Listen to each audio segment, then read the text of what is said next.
Alex Williams. I'm the head of animation at Escape Studios and the founder of the online animation school Animation Apprentice. And I'm here to talk about the number one reason why students don't find work in the animation industry. The number one reason. This is the reason far beyond, more important than any other reasons why people don't find work in the industry. The number one reason is they don't apply.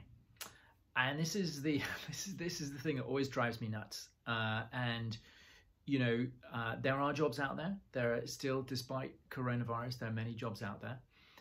But you have to apply, and you have to be good, and you have to have the demo reel and the LinkedIn profile and all of that stuff that I talk about all the time. But the single most important thing is you've got to apply, and you've got to get used to rejection. Too many of my students, too many people feel that rejection is bad, that if you apply for a job and you don't get it, you're somehow diminished. You're not.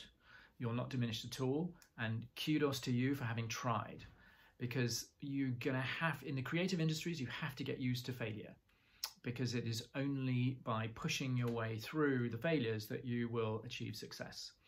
So that's the number one reason, is simply not applying. And you have to, in order to succeed in the industry, you have to take a kind of spreadsheet approach to jobs. You just need to apply for all of them.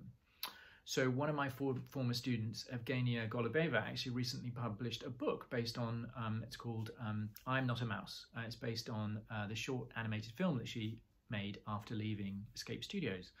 And she got hold of the writers and authors directory and basically made a list of every publishing house in the UK and sent her manuscript to every single one of them. 2 of them replied, 1 of them signed her up, she got published, her book's in print with a proper publisher. That's how you've got to do it. You can't send in an application to 1 animation studio and expect it to work out, or 2 or 3 or 4 or even a dozen. It's not going to work out. You need to send your application into hundreds.